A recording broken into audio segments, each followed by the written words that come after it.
You wanted the best. You've got the best podcast, the hottest podcast in the world.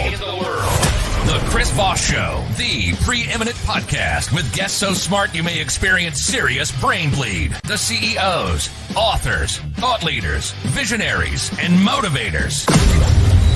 Get ready. Strap yourself in. Keep your hands, arms, and legs inside the vehicle at all times, because you're about to go on a monster education roller coaster with your brain. Now, here's your host, Chris Voss. Hi, folks. Chris Voss here from the ChrisVossShow.com, the ChrisVossShow.com. Welcome to the big show, my family and friends. We certainly appreciate you guys being here. As always, for the show to your family, friends, and relatives, check out the LinkedIn newsletter, the big thing we put out there. We put up a great book on leadership today. Go to goodreads.com/Chris Voss, linkedin.com/Chris Voss, youtube.com/Chris Voss, and now see the shows that we have appearing on TikTok. We're trying to be cool like those cool kids. I don't know if it's going to work or not, but I don't know. There's a bunch of followers over there. People seem to like that stuff.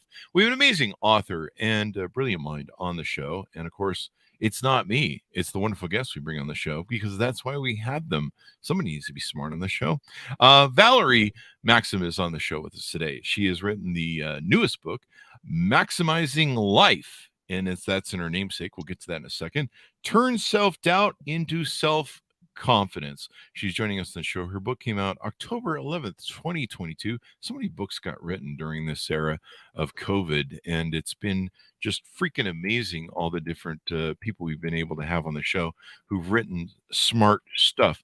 And so she wrote her book, and at the age of 44, she found herself facing the challenges of divorce for the second time, and for the first time in her life, she would be living on her own. The newfound solitude she experienced became an opportunity for transformation as she began her journey of self-discovery. Over the course of 7 years, she undertook the process of healing, as well as finding her authentic self. Valerie is a mother of 4 and a Gigi of 2 granddaughters. Did I pronounce that right, Valerie? Yes, Gigi? You did. I'm Gigi. Okay. And they call you Gigi as Yes. grandmother. Granddaughter. I get it. Okay, now there you go. She is an author, life coach, and nationally qualified NPC fitness competitor. Welcome to the show, Valerie. How are you? I'm doing great. Thank you for having me. Thank you for coming. We certainly appreciate it. Give us your .coms or wherever you want people to find you on the interwebs, please. Okay, so it's MaksymizingLife.com, as it's spelled. My last name, Maksym. Mm-hmm. And all my handles from Instagram, Facebook, TikTok is Maksymizing Life. There you go. Like And let's clarify this, because we want to make sure people search for the right term on Amazon. Your last name is spelled how? Maksym. There you go. And when you wrote your book, Maksymizing Life, it's basically a play on your last name. Is that correct? That's correct, yes. There you go. So those of you searching it on Amazon, there'll be a link on the Chris Voss Show as well. But it's Maksymizing Life. Maksymizing Life. Turn self-doubt into self-confidence. And of course, if you Google Valerie Maksym, Maksym on Amazon, you can find that book. That's always important. So tell us a little bit about your origin story. What got you kind of to the point where you made some choices in life and decisions in life, and you end up kind of going through this cathartic moment where you're divorced, single for the first time, and then you write this amazing book and create this amazing journey with your life? You know, I've had so many aha moments over the last 7 years of just trying to look back. What do they say? You can't figure your life out going forward, but you can connect the dots going backwards. And so it's like looking back on, I've done everything that you should not do. So if you talk to me, I've done everything that you could say you should not do that I have done. So I don't know what it was about me having to learn things the hard way, but that's how I guess I learned. So, I think it's all how we learn. The thing we always talk about on the show and why stories like yours are important for us to learn from is there's no owner's manual. Like mine got lost in the mail. I don't know about your owner's manual for life. I never got one. Yeah, I wasn't on the I list. didn't get one either. Evidently, they're not standard issue from what I'm finding out. And Right. I'm 55 and I'm very angry about it, but whatever. I know. And so we kind of have to learn through stumbling, and what's that old saying, hindsight's 2020. And when you look back on your life, you're like, yeah, there's a real pattern there. Somebody who should have seen a psychiatrist when I was 16 or something. That's exactly true. And where there's no manual. So now I'm 52, we get to make our own manual. So that's, so it's like, okay, on my journey though, it's just sharing the things that I have learned. And it's not that I'm for everyone, but I know I've, helped a lot of people just by sharing my journey. And I don't know, you want me to share a little bit of it, maybe like where it started, where I was like, okay, my aha defining moment looking back when I'm like, that's where it all started. I had to, when you're looking backwards, like, how did I get here at 44 years old? And I don't even know who I am on any level. It's just not a good feeling of, I lived every day of my life to get through the next day. Like, if that even makes any sense. Like, I don't remember movies from that time frame of my life. I don't remember stories of my kids' childhood. I was in survival mode. So I literally had panic attacks, depressed. I was just literally until 44 years old when I divorced. And I'm like, okay, this can't be what life is supposed to be like, because this is horrible. Like, this is like, I can't keep doing this. And I didn't purposely go on a self-help journey. So at that point in my life, I was just like wanting to stay in bed every day with a pillow over my head and not get up. That explains every day I have. It's every morning for me. Right. So I just had to figure this out on my own. Like, okay, I'm a big girl now. First time on my own. I didn't have the experience of, college days, living on your own. I went from 18 to married and pregnant at 19. And so, wow. I didn't ever have those times. So looking back, I realized my turning point in my life was at 12 years old when my dad was home from the hospital. He had leukemia. Mm-hmm. And my mom asked me if I would stay up with him through the night because she was really tired. And so long story short, I stayed up, tried to help him to get to the bathroom. I got him there and he fell. Oh, no. And he literally, when he fell, he just died right in front of me. Like, I mean, it just like, it's just a horrific story. But anyways, I ran to my room. My mom heard it happen and she ran in the bathroom, not knowing I saw that because we passed each other, and she didn't know I ever saw that. In fact, she didn't know I saw that until I was 50 years old, because the way that we handled things was the next day we went on as if life, like if that never happened, we just went on like it's a new day. We just keep going. And so at 12 years old, that's a lot to process when you see that in it's just a lot. So as I've learned on my journey, emotion has to go somewhere. If we don't deal with it, it stays within us. So at 12 years old, that emotion stayed within me because I never dealt with it. In sixth grade, I began having panic attacks. I didn't tell people. I was scared. So I lived my school years all the way through 12th grade, having panic attacks in the hallway and not telling anybody, but also being labeled as shy and quiet because I didn't make friends. I felt like I was an odd person, like something's wrong with me. Like I don't fit in with that crowd or this crowd. Like I would have these moments of such panic attacks, like I was out of my body and I couldn't explain it to anybody. Yeah. And so the first boy that liked me out of high school, I mean, he lived down the street and my mom's like, don't talk to them down there. They just moved in. That's not a great thing. I don't want you talking to them. And I didn't have a great relationship with my mom. So I'm like, oh, okay, well, I'm going to talk to them because you're not telling me why not to. And, of course, I get pregnant and I'm going to get married because my entire family is Christian based and nobody's really divorced. And that's what you do. And so that began my journey to, that I just started creating patterns. And looking back on that, it started with never healing from my dad's passing. And I could talk all day about why, the importance of healing on my journey and why I didn't. And so I was married to him for 10 years and I had 3 kids in 3.5 years. Mm-hmm. And that ended because he was very controlling and he was I didn't know at the time, but he was into drugs and stuff. And he did take me to his place of business with intent to kill me. And we had a construction company and he was trying to get the dozer keys to dig a hole to bury me in. But long story short, he locked the keys in the car. So I believe that was God watching out for me. And we had to call someone out there. And I literally left him that week because I knew I was not going to make it if I stayed. And that was very hard because I had 3 kids, never worked. And, it was a very hard time to leave. So I left. And when I left, I immediately met another man at a friend's house who was visiting from out of town. And so I married him. And everything he told me about himself and all this was very, what do you want to say? It wasn't all truth. Everything he said was like, so I looking back, I feel like I married a lie. And I was in that relationship. I got pregnant right in the beginning. We had our first baby, and I stayed in that relationship for 12 years. Wow. And then I had one other relationship when I left there for 2 years, and that wasn't any better. And so I had to real at 44 years old, I'm like, okay, I'm the common denominator in all this. As hard as that is, someone told me that. One of my friends who's a counselor, like, you do know you're kind of the The common common denominator. denominator, yeah. And you know, why?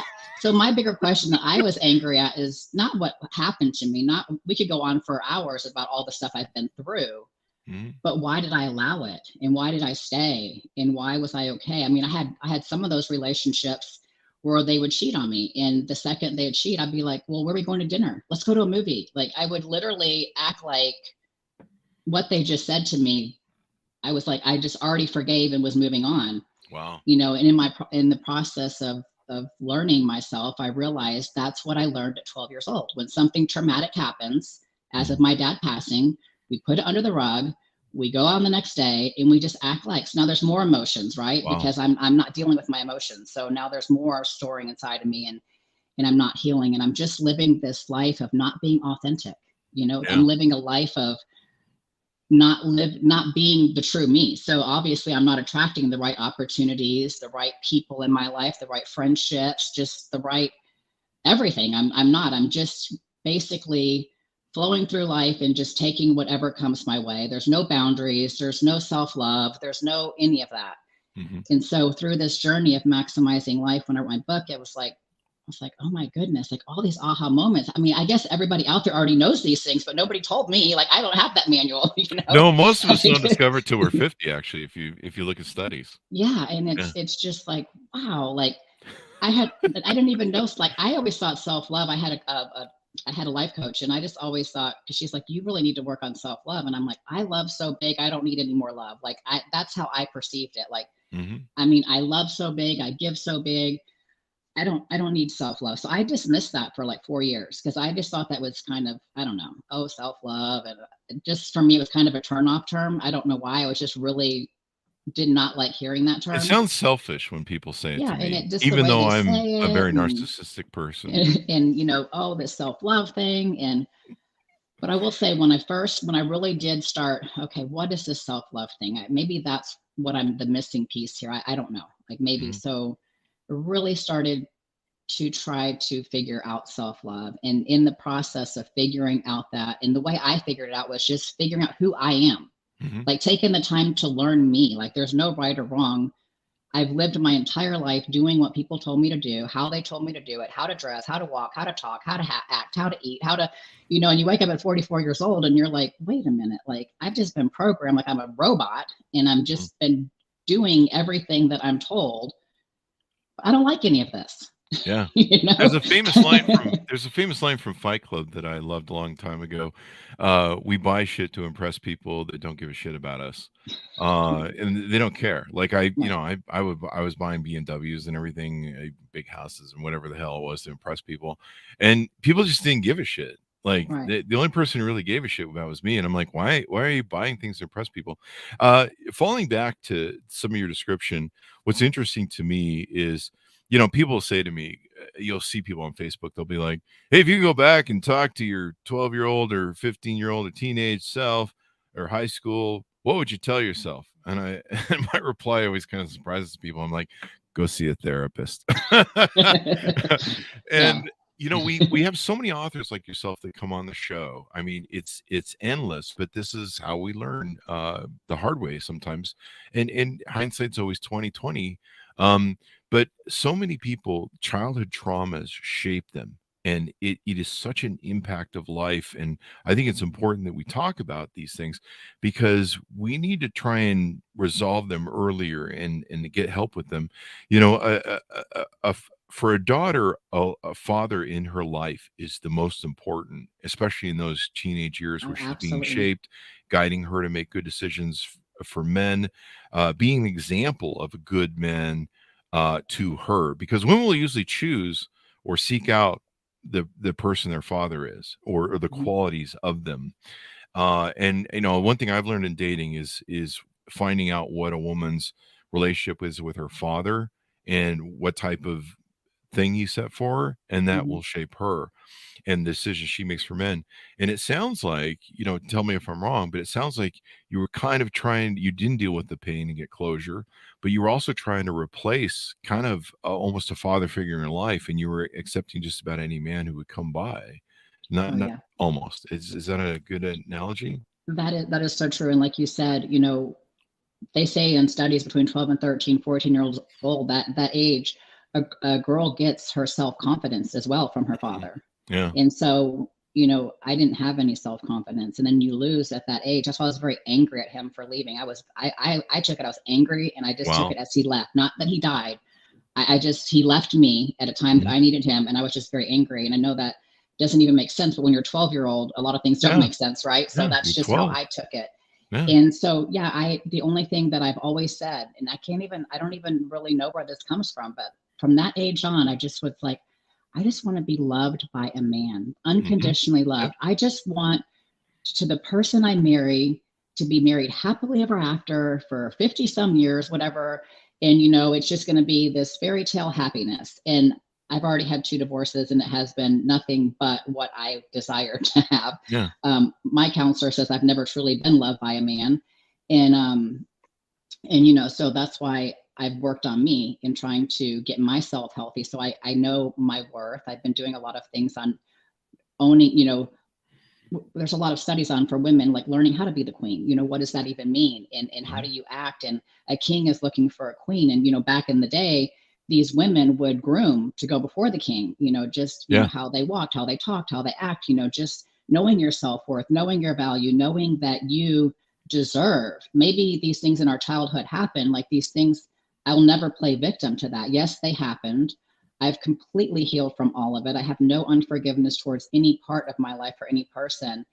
And I just realized, now I realize my worth, and I know. So I haven't, I had that 2-year relationship in the last 8 years, and I haven't dated anybody in almost 4 years now. Mhm. And I'm getting ready to be out there. And people are like, "That's just so weird." And I'm like, "No, because I've had to heal. Like it is priceless what I have been through and the things that I have learned. And you can't buy this. There's no No. and I've had to do a lot of the work on my own, not even with the counselor, but just the work that I've done on my own and put in myself. And it doesn't happen overnight because we don't get here overnight. So it's not a quick fix. And I feel like it'll be a forever journey. But just knowing your worth, and knowing that does take time. Maybe I didn't get it from my dad, like you said, where I should have gotten it from. So people that don't get it from their dad, just know that you can still find it. Like it's not Mhm. a crutch to say I didn't get that from my dad, I can never have that. Mhm. Because I'm living proof, because I do absolutely know my value, what I will allow, not allow. And I can see so many things firsthand now. So it's interesting when you've come through and you're healed and you're whole, and you go on a date here and there, a coffee date, and you see things, you're like, oh, my old person would have never picked up on that. But Yeah. as you know, self-develop, I think you keep growing, like I say, maximizing life, living level to level without getting stuck. We're just constantly growing in life, or I feel like we should be. I want to constantly growing. Mhm. I want to constantly be becoming, a better person, a better friend, a better mom, a better, one day I'll be a spouse, just, in my business, everything. I want to continue to learn and grow. And There that's, you go. never You stop. have to learn to love yourself. And Oh I yeah. figured this out in dating, and I had to go through my journey to learn to love myself and dealing with childhood trauma. Excuse me. uh but learning to love yourself is really important, because there's a lot of people that try to replace what was missing, and they've done in psychology they find that a lot of failures that we have in our parenting experience as children, because we're children, we don't Right. know anything. And parents are supposed to set a good example of a healthy relationship, of a healthy mother role, of a healthy father role. They're supposed to be both parents in the household, a masculine and feminine. um and that's the example that we set. And any failure of that model, we actually try and go out in the world and try and replicate those aspects that failed in the relationship with our parents, or that maybe our parents have with each other, we go and pick partners that are like them, and we actually create the same scenarios, and then they fail because those people failed because they were a bad mix. Like I love my parents; they're great people. They stuck it out as long as they could for us, but when they called us and said we're getting divorced, after 25 years, we were like, cool, you guys finally get it. Like Right. we've all been Right. here for years. We've all known that Right. two of you should never have been together. Right. But you go on this amazing journey. I'm looking online at these pictures of you becoming what would you call this? A fitness? So yeah, NPC You're bodybuilder. So I'm a There figure you go. competitor, and bodybuilding has been my therapy. So Hmm. when I started out and I got a life coach in the very beginning when I divorced, that's all by accident. Didn't even know I wasn't seeking a life coach. I didn't even know what it was. I ran across a friend that was having a party, and I just invited myself and went over there, and this lady was there, and we just connected, and I bought a package from her, and I did her life coaching. And she began to ask me about my hobbies. What are your hobbies? What do you just do for you that's fun? And first off, I didn't even know what a hobby was. I'm like, okay, you lost me. Hobby? What do you mean? Like I'm sewing, I'm knit, like I don't know what are you talking about. And so that's just how broken I was. And she Yeah. gave me this questionnaire to fill out at the time.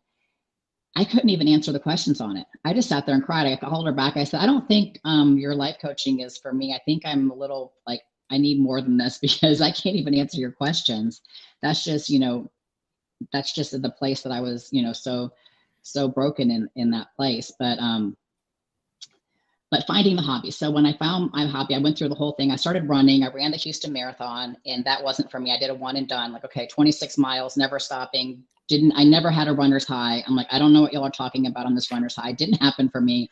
I tried tennis. I really did try some things. And a friend of mine, went to coffee, and she's like, hey, I'm doing this bodybuilding competition, bikini thing. And so I was really intrigued by that because going back whenever I was 16, 17, I was a gymnast, and I used to be, and I really followed a lot of the girls that did the fitness competitions back then with the bikinis going on stage. And I thought that was very cool, something I always wanted to do. But at that time when I got married, I wasn't allowed to. That was taken away. And so I was like, wow, that's something I wanted to do back when I was like 18 or 19, but I'm like 46 now. Like I have 4 kids, stretch marks, getting on stage in a suit does not seem like something that would be fun. Like, I don't know about that. You have fun with it. And long story short, I just listened to her talk about it, and I went home and I signed up that night for the Wow. competition, not knowing what I was doing. I just felt it in my heart. And she contacted me like that week and said, hey, I decided I'm not going to do the competition after all. And so I decided, okay, I'm going to stay and I'm going to do it. And that was a turning point in my confidence because, first of all, I had to drive to Dallas by myself from Houston. Mm-hmm. So it's a couple-hour drive. I don't have a team. I don't have the finances to do it really correctly and have all the coaching and all the stuff there because I just divorced. Mm-hmm. But I'm still going to do it because it's something I wanted to do. And I get there, and there's other things going on too. There's a strongman contest. There's other things. So there's several hundred people in the crowd. And I go to get on stage, and I'm literally shaking. Like, I don't know what happened, but the second you start walking on that stage for the first time, I start shaking. I turned the wrong direction. I didn't pose right. People were kind of laughing, but not laughing at me, but like, you could just see their faces like, oh, like, this is like, she doesn't know what she's doing. Where's her coach? She's not even in the right spot or turning the right way. And in my head, I was like, what are you doing, Valerie? This was the dumbest thing that you could have ever thought of to do. And this is like, no, you need to like go off the stage and go back to your hotel room and be done. Like, no, like this is like, that's how bad it was. But I had 2 more times to go on stage, and they just bring you back around because there's 3 categories. Mm-hmm. So I was like, oh, that lady grabbed me before I could go. So I had to go back around, and I got on stage the second time. I'm like, okay, breathe. You can do this. Like, at least I knew where to walk to the second time, right? Because so I was like, okay, went to the right spot. Still shook a little bit, wasn't great. And then the third time, I'm like, okay, I calmed myself down. I'm like, okay, take a deep breath. You can do this. I get out there, and I didn't shake, and I did my little routine, and I was done. I was like, okay, I did it. I tried the sport. I don't like this. I'm not doing it again. I'm going to look for another hobby. But I will come back for the night show for the awards, even though I know I got last place because it was so bad, watching the other girls. And I'll tell you what I learned from that when you're wanting to build confidence in life, it doesn't just happen. I thought confidence happened at a certain age. Like we get to a certain age and we're just confident. Like, it's something that we're just given at a certain age. It just happens. And, then I'm realizing confidence is like a muscle. You have to do the hard things to build that muscle, to build your confidence. And Mhm. I could have easily given up that first time I went on. I had every right to leave that stage and go to my room. If you would have seen the video, you'd be like, yeah, that's probably the best thing you could do. But I went back around and I did it again. And mind you, when I got on this stage, I had zero confidence. I had just come out of that marriage and where I was at. So I'm thinking, I'm getting on stage with zero confidence. What did this just do to my confidence? Because this was not a good idea, because now my confidence is not even non-existent. It's in the negative. And I'll say, so when the night show, I did get last place on the first time out. I did get last place on the second time out. And on the third time out, the third round, when I went out, I got first place. Wow. And so it taught me that, life can be hard and there can be hard things that we're doing. And just because it doesn't work out the first time doesn't mean that it's not right for you, or the second time. You have to, if it's something that in your heart, like I knew in my heart, I wanted to do this, but I was going to be so quick to give up because it didn't pan out how I thought it should have panned out in my head. And I will tell you, if I did not get that first place on that third time around, I would have never done another show. And these shows have actually been, like you said, you need a therapist. They have actually been my therapy. Every show I've had the biggest breakthroughs. At 50 years old, I had the breakthrough that I went to my dad's, after that show, I went to my dad's gravesite for the first time and I addressed his death 38 years later. Wow. And I had the biggest breakthrough and I was able to share with my mom what had happened. And I didn't want to share with her because my ego didn't want her to know I went there. But when I went to go find his gravesite, I couldn't find it. It was pouring down rain, storming. And I'm like, I'm going to go. I'm not going to leave, even though the weather's bad. And I had to call her and I ended up finding it. I talked to him for like an hour out there under the umbrella, Wow. talking about technology and cell phones, and we're taking selfies and my kids. And I was just bawling. Like literally the second my tire hit that cemetery, I had floods of tears. Like I've never in my life cried that hard ever. I don't even know. Like I said, the emotion was still inside of me, obviously. And when I hit, it just poured. It just poured like just buckets. And and I share with my mom at 50 years old for the first time that I saw my dad. She had no idea that I had seen that happen 38 Wow. years later. That's how much we never spoke about it. Do you feel that gave you closure? It totally gave me closure. It it just something about going there and addressing it and just letting it go. I mean, a lot of things in life that we go through, there really is you can't change it. It happened. You know what I'm saying? So when you find closure on things, it's not that you're like, oh, I'm happy and everything's all great. For me, it just was coming to I'm going to close this I'm going to accept how it happened, even though it maybe not how I wanted it to happen. And I'm going to accept, that my mom never, we never talked about it. I have to I can't hold on to that, because what I like to tell people, I like to see, I'm a picture person, so I have to see this picture. And I tell people, every cell in our body is energy. Mm-hmm. We're made of energy. So you can go in a room and you can walk in and if you can see someone's face, wow, they're sad. Or you can walk in and see someone's angry and mad, or they might even be saying anything, but you can tell they're angry. You can tell when someone's happy and has positive energy. And so my goal has been to have every cell in my body working on the highest frequency. Like it is on every cell every day is going to be the highest frequency. So I attribute that to being a fireball. So when every cell is operating at the highest level, you're a complete fireball. Like you're attracting all that's free. You're showing up in the right way. It's very hard to do. I'm not saying I've ever gotten there, but in my head, this is what I'm picturing that I want to be. And this is how I want to present myself when I'm places. But if you have unforgiveness, that fireball, for me, your energy is already cut in half. Yeah. And then you might have resentment. And I've been through lots of things that I had no closure. And so you have, and then it begins like anger or resentment or feeling like, somebody chose somebody over you. There's just all kinds of emotions that are tied up. So pretty soon, this little fireball of energy is like this big that you're showing up every day. Mhm. And then you wonder why things aren't, coming your way, or why your life isn't getting any better. And so for me, just that little picture that I see, it's easier for me to say, okay, I'm going to forgive this. I'm going to lay this down, because I want the rest of my life to be the best years of my life. And the only way for me to do that is I can't control my childhood years because I was a child, but I can control my adult years.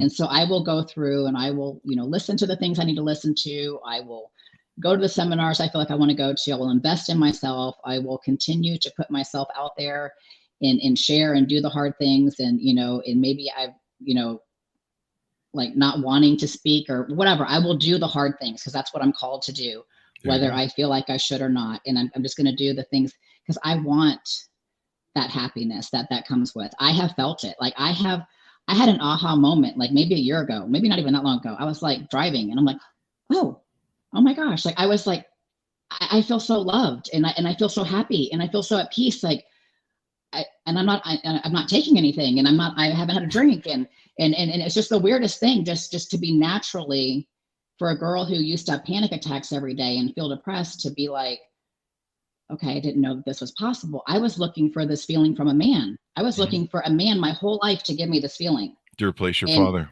And I never had it, but now I have it on my own. Now I'm like, oh, okay, what do I do now? And it's like, no, because when you meet a person and like, you're that full fireball and you attract someone who is that full fireball, to me, that's a power couple. That's when you walk in places and you're like, whoa, like you can just feel the energy. Like, who is that? Like, and we don't see a lot of that. And because people don't take the time to heal. And, people say, oh, your first time around divorce rate's 50%, second 60. Oh, guess what, Valerie, you're going to marry a third time. You got a 70%. And I don't buy into that, because the reason I don't is because I've taken 8 years to heal. See, before I had my first marriage, jumped right into my second marriage. There was no healing. I had baggage from my first marriage, baggage from my second marriage. And now I've taken 8 years to heal all that baggage that I've had. So now it's like, okay, now I'm making better decisions. Now I'm attracting better things now, but it's work and it's investing in yourself. And it's, taking, for me, the finances that maybe I didn't have. And I got a life coach and I did the things that, looking on paper, you're like, okay, that's not a smart move. But looking back, it was the best move that I could have made, and as women, I have a lot of women I talk to and I coach, and they, they're like, yeah, I don't know if I can afford your coaching. It's kind of a lot. And then we'll start talking and, they're like, yeah, but I just, got my filler and my Botox that cost me like $2,500 for this. And I'm going on this vacation. And I just listen to them talk. I'm not going to try to talk anybody into coaching with me. I just find it like, okay, you found money to do that. You found money to buy the new clothes and shoes for your vacation. So we have no problem spending on our outside. There's nothing wrong with that. Like, we want to look good. We as women, we want that, but also remember investing on the inside, because what I have found when I healed people stop me everywhere and say, you're glowing. Oh my gosh, you're so beautiful. Nothing has changed but my inside, my heart, like who I am.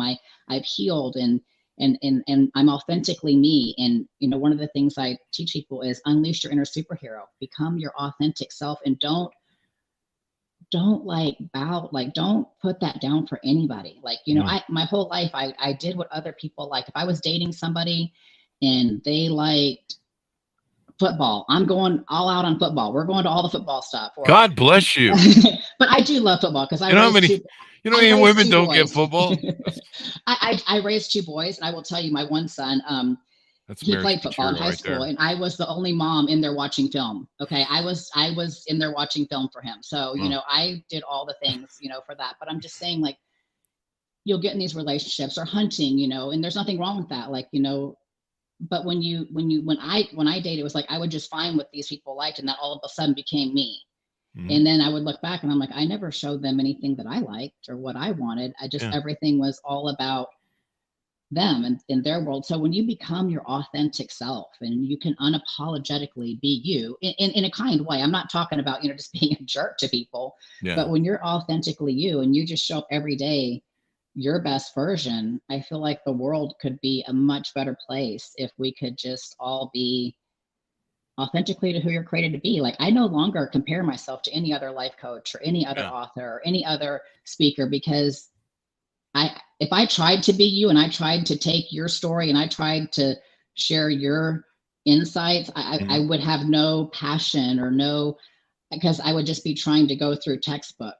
I'm staying in my lane and doing the best that I know to do with what my message is to share.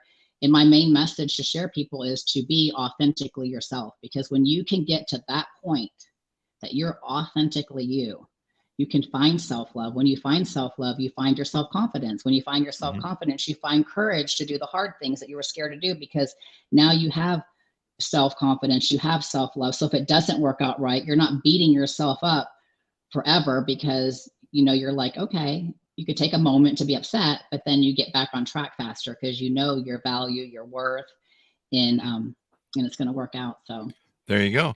I think in the age of Instagram, unfortunately, it's taught a lot of women. I see women talk about this on TikTok, that to focus so much on their looks, and we see these girls, they get these fillers, and sometimes the surgeries don't work out, and right.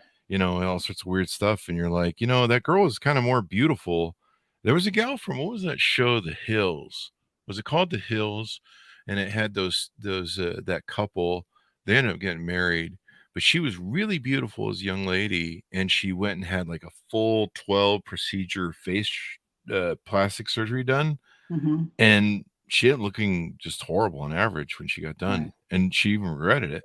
But let's talk about this here, because this is the hero's journey you went on, and how you remade yourself. This is the back of your book, I believe. It took me a second to pull this up, and I don't know if how well that's going to come across the screen, but here's you in full. I think this is a fitness contest regalia. And you look better than I ever looked, even when I was 20 years old. You've got your fit, you've got muscle tone. You look great in the bikini. I'm describing this for the people who just listen to the podcast on iTunes. But you look great. And this is, I think, from the back of your book. How do you get to this point? You're obviously doing well in these competitions and stuff. It's a lot of, you have to really have a lot of self-discipline. Yeah. And so, like I said, was my healing journey, because when I realized there's not a lot of things in life that we can control. We can control ourselves. I can control what I eat. I can control if I go to the gym. I can control if I follow my plan. And so by following my plan, even as strict as it was and as hard as it was, for anywhere from 12 to 16 weeks, depending on what the prep is for that time, you start seeing, the first 6 weeks, I don't see a lot of change. It's just hard. You're like going, oh my gosh, it's like, trust the process. Everybody's different, but for me, that's how my body is. I'm like, okay, I'm just going to keep doing. And then after that, the last 6 weeks, then like every week, dramatic changes happen. And you're like, it kind of gets you like, oh, okay, wow. Like I just have to stay with the plan. I just have to stay with the process, and things happen. And, then you get to stage day and you wake up the morning of the show and you're like, oh, wow. Oh, like, because you're depleting the water and the salt. So you're seeing everything that you've been working on come to, like, it's a science project almost. Like, you're like, wow, we don't stay looking like that, walking around all day, every day, but showing yourself that with discipline, and again, that you have to have the self-love to have all these things, but anything in life you can have. It doesn't matter what it is. So in business, in friendships and relationships, it just would show me, anything is possible when you have a plan and you stick to it and you don't give up. You just don't give up. And so that, kind of is the drive, and that's how I was able to get there. But it also takes community. I was the queen of isolating myself. I mean, I could isolate, like I just did not. And when I realized we need each other, and then, so when you're going through the harder times, or you're having a day of, oh my goodness, I don't know if I can do another hour of cardio in the morning, hour at night, workout, and I've got to work all day, and I only get in 1,200 calories, and you have to weigh your food, and it's a lot. It's a lot goes into it. But it just shows, anything is possible. Anything. We're created to create. You get to create the life that I believe that you choose to live. Like you have to, on a certain sense, that's true. Like if you want to be a doctor, you have to go to school, you have to go to college, you have to go to be a doctor. You're not just going to be a doctor because you want to be a doctor. Like, if there's things in life you want to have, you have to put the work in to get you on a path, make that happen, or I don't see how it could happen any other way. There you go. Anything worth having of any extraordinary amount of value usually is a result of hard work and earning, unless you're a trust fund baby, then that's Right. different inheritance. Exactly. Yeah. But the rest of us, or a lot of you, but the rest of us have to. It's always hard work, and I'm always surprised by people, especially in the Instagram age, that don't understand the hard work it is. Like, even when I became successful with my companies, people were like, well, you've made a bunch of money and you're successful, you can do whatever you want now, you're free to just go, I don't know, sit around and do nothing. I'm like, you don't understand. It's the menagerie and the high wire that I built is even harder to maintain because it's bigger and there's further to fall, and there's so many working parts. You don't, I was just cutting a show to put on TikTok from one of the billionaires we had on the show. He's 70 years old and he still does 60 to 70-hour work weeks. And he's like, I'm going to do that till I die. And what's extraordinary too is the picture I held up. Those that are listening can go check it out. It's on the back of your book, or Google you. That's after 4 kids, right? Mm-hmm. Yes. And a lot of people make excuses. I've made Yeah. excuses being fat and losing weight over the years, and stuff you con yourself into, like, well, whatever. And nowadays we have this body shaming, or this body positivity thing that says, hey, be as unhealthy as you want and get diabetes and eat all you want, and everyone should just be positive about everything. And it's kind of interesting, but you had 4 children, and Mm-hmm. those people look at the picture and go, that's a lot of work that goes into going to the gym and shaping yourself and eating right, and not going to McDonald's every day like the rest of us. That's a lot of work, and it's quite the accomplishment too. It is a lot of work, and you have to show up for yourself. So, anything is possible. I used to think, because I never, even back when I was a gymnast, I was not that fit, and that's when I was younger. Because Mhm. even as a gymnast, I was always a little, like, people used to always say, oh, you're big boned. You're just a little like heavier. And that's just how I was. I was never your tiny gymnast. I did gymnastics because I loved it. I wasn't going to be any Mary Lou Retton at the time, because I was taller and that, and I was bigger. But so for me to have accomplished that, and to have been able to get my body there, just showed me, like, wow, I never could do that at any point in my life. It did not happen until I was 46 years old. So, and I'll compete again this year. I compete every year. This year I'll compete once. So most years I compete 2 or 3 times, but I've been doing other things now. I'm working on a second book, and I'm really working on getting, my work, and, getting into public speaking and doing courses on that, and my life coaching. So my life is a little busier because I'm also a full-time personal trainer with my business. So it's a little busier for me than to just say, I'm going to go on prep and do these shows, because it does take a lot out of you. So I'm trying not to burn myself out and get some stuff done. So I did tell myself I will do 1 show this year instead of my 2 or 3, which There I you enjoy go. doing. Age is just a number, as you state in your book. Yeah. What do you hope people come away from your book, or whether they work with you for coaching or other stuff? What do you hope people are going to come away from this and learn? I want people to come away with just realizing that we're all so individually made, that we all have our own DNA.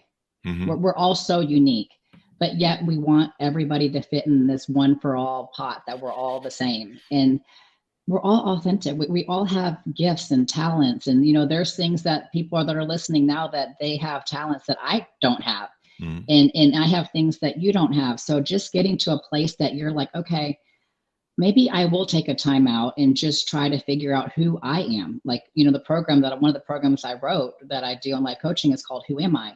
Because I'll even ask people that, and they're like, don't ask me that question. Like, they're being serious, like, because I don't want to sit here and answer that for you, because it's not like, what is your profession, and what house do you live in, but like, to your core, like, who are you?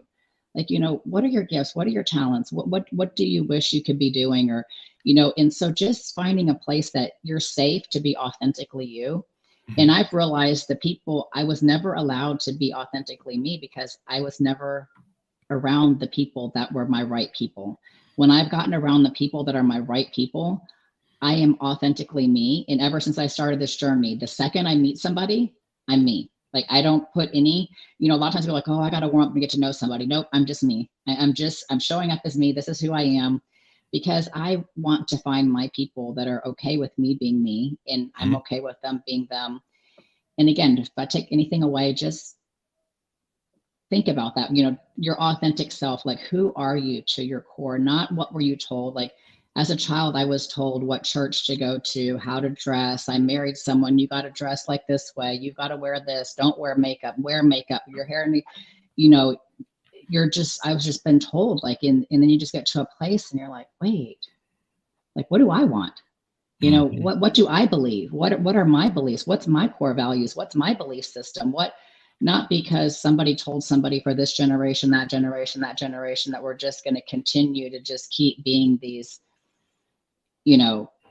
what I say, like, I just live like this robot. I was just good at doing what I was told. So just taking some time out and just really learning who you are as a person, because I don't think anybody that I've talked to, maybe there's a few out there that take much time to invest and figure out themselves. You'll invest in who you're dating and who you're around and what do they like and what don't they like, and you want to please them and help them. But when you flip that coin on you and you look in the mirror and you're like, ask yourself that, it's kind of a weird feeling to even ask yourself that, right? Because we just aren't taught that. But you're important, because the relationship you have with yourself is an extension of every other relationship you have in your life.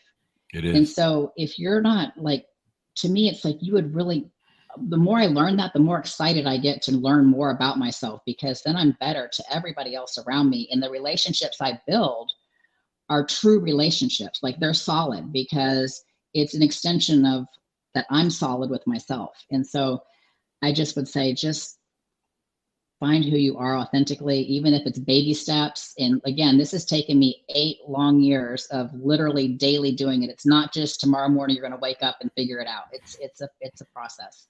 There you go. Well, it's a great read, and people can learn through your journey and your coaching.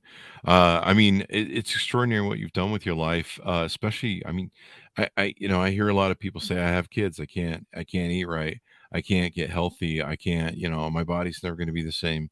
And it's harder too. This should really be pointed out. It's harder to go back to the gym at 40 and 50. I've learned that lesson. Mm-hmm. It takes a lot more self-discipline, because, when I was young, I would go to the gym, go lift some weights and your muscle go, and you're like, wow, your testosterone for men is through the chart. And then when you get older, your testosterone is in the toilet, and, you're like working out and you're like, hey, where'd those muscles go I put on a day or two ago? It's like they disappeared. And, it's a lot harder. So props to you for everything you've done and what you've gone through, and it giving yourself that self-love and acknowledgement, and going on your own hero's journey about, who am I and who is this person? And you bring up a good point. My psychiatrist, anytime he says, who are you? I go, which personality? So there's that. Right. Valerie, give us your .com so people can find you on the interwebs and find out more about you. So my .com is maksymizing.life.com. Again, that's MAKSYMIZING life.com. There you go. And any parting thoughts you want to share with us? I just invest in yourself is all I can say, because when you do, I didn't know what I didn't know, and so when I just took that little step of saying, okay, things have to be different than this. Mm-hmm. I think when you just start searching for something, things come to you. So just put it out there, just start searching. You might start reading one book and it might lead you to another book. That's how my journey's been. I start doing one thing, it leads me to something else. I'll talk to one person, it leads me to someone else. Just give yourself permission to find out who you are. Some people don't want to, they have all these reasons why they can't give themselves permission to take the time, but give yourself permission. There you go. A beautiful message. Beautiful message. Thank you very much for coming on the show, Valerie. Really appreciate it. So thank you for having me. It's been great. There you go. Folks, order up the book wherever fine books are sold. Maksymizing Life, in the terms of her last name. Maksymizing Life, MAKSYMIZING. Maksymizing Life. Turn self-doubt into self-confidence. Available October 11, 2022. And you can check out all the stuff she's done. And man, I look at your pictures and I'm like, I got to get back to the gym. So there you go. Thanks so much for tuning in. Go to goodreads.com/Chris Voss, youtube.com/Chris Voss, and linkedin.com/Chris Voss. See what we're trying to do over on TikTok and tell us whether it's cool or not. We're cutting the shows and putting them up there and seeing if the kids get our highbrow, really intelligent podcast. I don't know. We might be a little above them. I don't know. That sounds it's a little rude, doesn't it? I don't know. Have you seen Gen Z lately? Anyway, guys, thanks for tuning in. I love my Gen Z people. We'll see.